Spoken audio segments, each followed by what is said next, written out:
사랑하는 하나님의 자녀 여러분, 평안하셨습니까? 오늘 우리에게 보여주실 놀라운 진리의 말씀에 대한 모든 영광을 우리 주 예수 그리스도께 올려드립니다. 이 귀한 시간, 하나님의 말씀을 사모하여 함께 해주시는 여러분 한 분 한 분을 주님의 이름으로 축복합니다. 오늘 이 말씀을 듣기 전에 잠시 시간을 내어 구독과 좋아요를 눌러주시면 하나님의 은혜로운 이야기가 더 많은 영혼에게 닿는 귀한 통로가 될 것입니다. 여러분의 작은 손길 위에 주님의 축복이 함께하기를 기도합니다. 오늘 주님께서 우리에게 성령의 은사들에 대한 가르침으로 큰 복을 내려주시기를 간절히 기도합니다. 주님의 놀라우신 이름으로 여러분 모두가 성령의 모든 은사를 받게 되기를 소망합니다. 사랑의 주님, 오늘 이 시간 우리의 영의 눈을 열어주시어 주님의 놀라운 말씀 속에서 기이한 것들을 보게 하옵소서. 주님의 백성들에게 기름을 부으시고 능력을 더하시며 예수님의 이름으로 그들을 사용하여 주옵소서. 지금 이 말씀을 듣고 있는 모든 이들에게 예수님의 놀라우신 이름으로 권능을 더하여 주시옵소서. 하나님의 백성들이 다 함께 아멘으로 화답합니다. 아멘, 또 아멘. 자, 그럼 이제 시작하겠습니다. 오늘 우리가 함께 나눌 말씀은 고린도전서 12장입니다. 저는 성령의 은사들을 세 가지 큰 주제로 나누어 여러분께 설명드리고자 합니다. 먼저 성경 말씀을 함께 읽어보겠습니다. 고린도전서 12장 7절 말씀입니다. 각 사람에게 성령을 나타내심은 유익하게 하려 하심이라 한번 생각해 보십시오. 성령의 은사들은 우리에게 유익을 주기 위해 주어진 것입니다. 그 은사가 나타나기 시작하면 우리의 삶과 공동체는 영적인 유익을 얻게 됩니다. 이제 8절부터 계속해서 읽어보겠습니다. 어떤 사람에게는 성령으로 말미암아 지혜의 말씀을, 어떤 사람에게는 같은 성령을 따라 지식의 말씀을, 다른 사람에게는 같은 성령으로 믿음을, 어떤 사람에게는 한 성령으로 병 고치는 은사를, 어떤 사람에게는 능력 행함을, 어떤 사람에게는 예언함을, 어떤 사람에게는 영들 분별함을, 다른 사람에게는 각종 방언 말함을, 어떤 사람에게는 방언들 통역함을 주시나니 이 모든 일은 같은 한 성령이 행하사 그의 뜻대로 각 사람에게 나누어 주시는 것이니라. 저는 이 9가지 은사를 여러분이 기억하기 쉽게 3가지 그룹으로 나누어 보았습니다. 첫 번째는 계시의 은사입니다. 여기에는 지혜의 말씀, 지식의 말씀, 그리고 영분별의 은사가 포함됩니다. 이는 하나님으로부터 오는 영적인 통찰력과 관련된 은사들입니다. 두 번째는 발성의 은사입니다. 여기에는 방언의 은사, 방언 통역의 은사, 그리고 예언의 은사가 포함됩니다. 이는 우리의 입을 통해 나타나는 은사들입니다. 세 번째는 능력의 은사입니다. 여기에는 믿음의 은사, 병 고치는 은사, 그리고 기적을 행하는 능력의 은사가 포함됩니다. 이는 하나님의 권능이 구체적인 행동으로 나타나는 은사들입니다. 이러한 성령의 은사들은 교회의 덕을 세우기 위해 주어졌습니다. 고린도전서 14장 12절은 이렇게 말합니다. 그러므로 너희도 영적인 것을 사모하는 자인즉 교회의 덕을 세우기 위하여 그것이 풍성하기를 구하라. 이 말씀처럼 은사들은 교회를 영적으로 성숙하게 만드는 도구입니다. 또한 이 은사들은 우리 믿는 자들의 자격 증명과도 같습니다. 마가복음 16장 17절은 믿는 자들에게는 이런 표적이 따르리니라고 말씀합니다. 우리가 표적을 따라가는 것이 아니라 표적이 우리 믿는 자들을 따라오는 것입니다. 성령의 은사들이 바로 그 증거입니다. 우리 모두는 이 9가지 은사를 모두 가질 수 있습니다. 사도 바울이 그 모든 은사를 소유했던 것처럼 말입니다. 하나님께서는 우리가 이 은사들에 대해 무지하기를 원치 않으십니다. 고린도전서 12장 1절은 형제들아 신령한 것에 대하여 나는 너희가 알지 못하기를 원하지 아니하노니 라고 분명히 말씀합니다. 하나님은 우리가 계시의 은사, 발성의 은사, 능력의 은사들을 알고 그것들을 주시도록 기도하기를 원하십니다. 고린도전서 12장 31절은 우리에게 이렇게 권면합니다. 너희는 더욱 큰 은사를 사모하라. 여기서 사모하라는 헬라어 원어는 열렬히 갈망하라는 뜻입니다. 우리는 이 은사들을 간절히 원하고 구해야 합니다.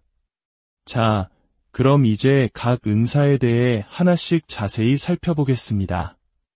먼저 지혜의 말씀의 은사입니다.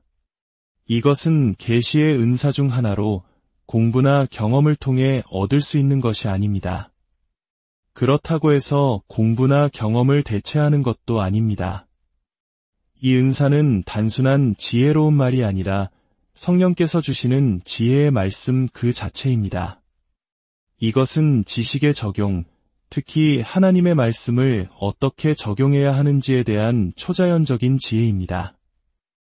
우리 삶의 특정 상황과 환경 속에서 성경 말씀을 어떻게 적용해야 할지 아는 것은 바로 이 지혜의 은사를 통해 가능합니다. 예를 들어 예수님께서 광야에서 마귀에게 시험받으실 때 그분은 마귀를 대적하기 위해 지혜의 말씀의 은사를 사용하셨습니다. 마귀가 이 돌들로 떡덩이가 되게 하라고 유혹했을 때 주님은 정확히 어떤 말씀을 사용해야 할지 아셨습니다. 기록되었으되 사람이 떡으로만 살 것이 아니요 하나님의 입으로부터 나오는 모든 말씀으로 살 것이라 하였느니라. 주님은 성경 말씀을 사용하여 마귀를 물리치셨습니다. 또한 바리새인들이 세금 문제로 예수님을 시험하려 했을 때 주님은 동전을 보이라 하시고 가이사의 것은 가이사에게 하나님의 것은 하나님께 바치라고 말씀하셨습니다. 이것이 바로 지혜의 말씀입니다. 이 지혜의 말씀의 은사는 다른 모든 은사들이 올바르게 사용되기 위해 반드시 필요한 기초와도 같습니다. 그리고 이 은사는 기도를 통해 옵니다. 에베소서 1장 17절에서 사도 바울은 이렇게 기도했습니다. 우리 주 예수 그리스도의 하나님, 영광의 아버지께서 지혜와 계시의 영을 너희에게 주사 하나님을 알게 하시고 우리는 지혜의 은사를 위해 기도해야 합니다. 다음은 지식의 말씀의 은사입니다. 이 은사는 성령께서 특정 필요나 문제에 대해 초자연적으로 주시는 구체적인 정보입니다. 사도행전 5장을 보면 사도 베드로는 아나니아와 그의 아내 삽비라가 거짓말을 하고 있다는 것을 지식의 말씀의 은사를 통해 알았습니다. 이것은 로마서 8장 16절에서 언급된 성령의 증거와도 유사합니다. 호세아 12장 10절에는 아주 강력한 말씀이 있습니다. 내가 여러 선지자에게 말하였고 이상을 많이 보였으며 선지자들을 통하여 비유를 베풀었노라. 여기서 비유라고 번역된 히브리어는 영적인 감동 또는 깊은 암을 의미합니다. 이것은 우리의 생각이나 마음과 연결되지 않은 우리 영 깊은 곳에서 오는 알미입니다. 정신적인 것이 아닙니다. 그것은 영적인 깊은 암, 우리 존재에서 지워낼 수 없을 만큼 강력하고 확실한 알미입니다. 많은 성도님들이 이것이 지식의 말씀의 은사인지도 모르고 이미 경험하셨을 것이라 믿습니다. 예를 들어 길을 가고 있는데 영혼 깊은 곳에서 앞에 위험이 있다는 것을 알아차리고 계획을 바꾼 경험이 있으십니까?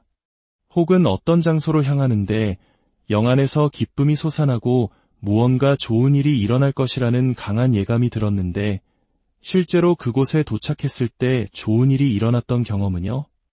세상 사람들은 이것을 직감이라고 부를지 모릅니다. 하지만 이것은 단순한 느낌이 아니라 생각을 초월한 암입니다. 성령께서 주시는 깊은 영적 깨달음, 바로 지식의 말씀의 은사입니다. 특별히 예배는 이 은사를 더욱 활성화시킵니다.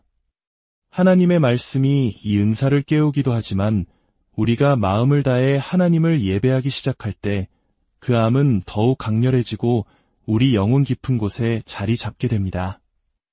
지금 이 순간에도 제가 말하는 것을 경험하게 될 분이 계실 줄 믿습니다.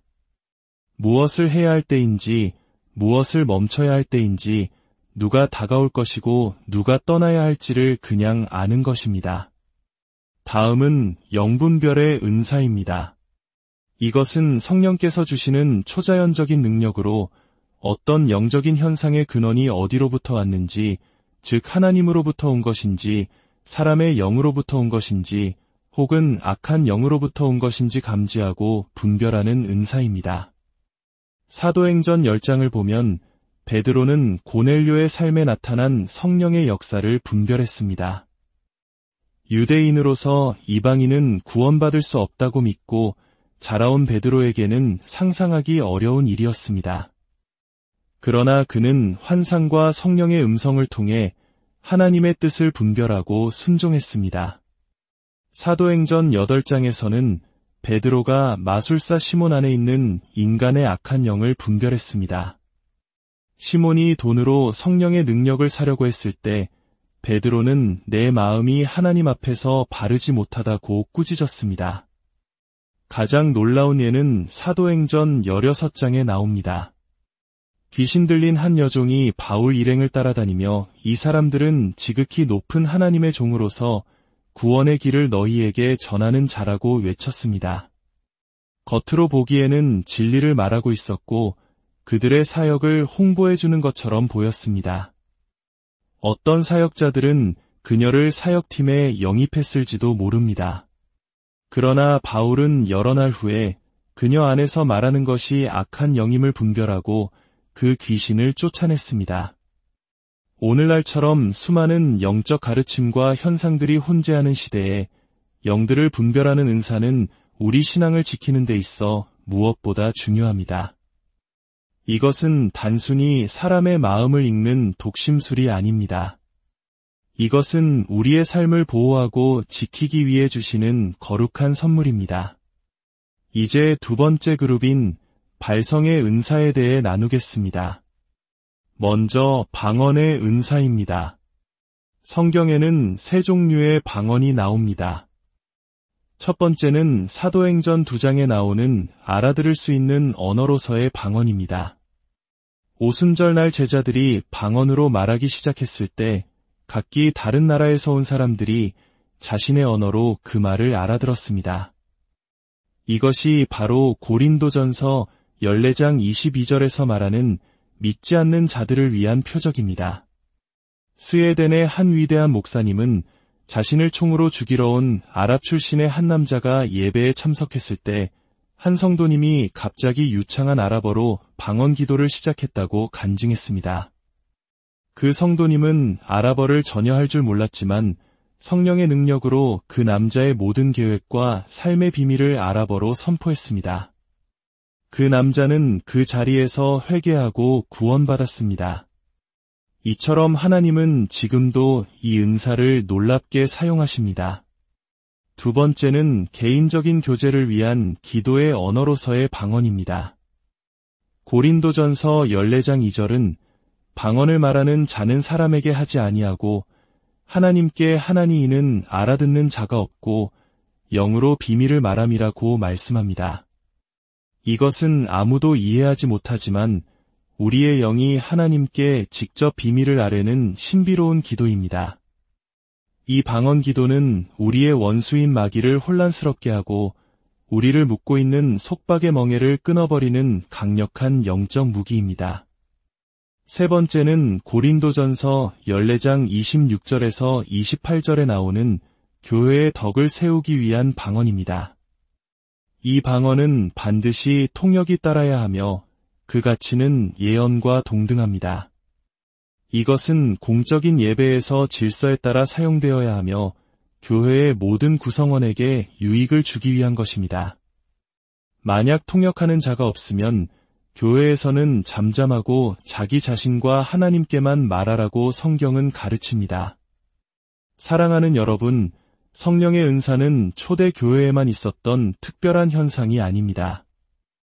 오늘날 이 시대를 살아가는 우리 모두에게 하나님께서 주시기 원하는 귀한 선물입니다. 이 은사들을 열렬히 사모하고 기도하십시오. 하나님께서 여러분 각자에게 가장 필요한 은사들로 풍성하게 채워주실 것입니다. 주님, 이 말씀을 듣는 모든 심령 위에 성령의 기름을 부어주소서. 지혜와 지식의 말씀으로 그들을 채우시고 영들을 분별하는 명철함을 주시옵소서. 하늘의 언어로 기도하게 하시고 하나님의 능력을 힘입어 병든 자를 고치고 기적을 행하게 하옵소서. 아직 성령 세례를 받지 못한 이가 있다면 지금 이 시간 예수 그리스도의 이름으로 명하노니 성령의 불로 충만하게 임하여 주시옵소서. 모든 영광을 주님께 올려드리며 이 모든 말씀 우리 주 예수 그리스도의 이름으로 간절히 기도드립니다.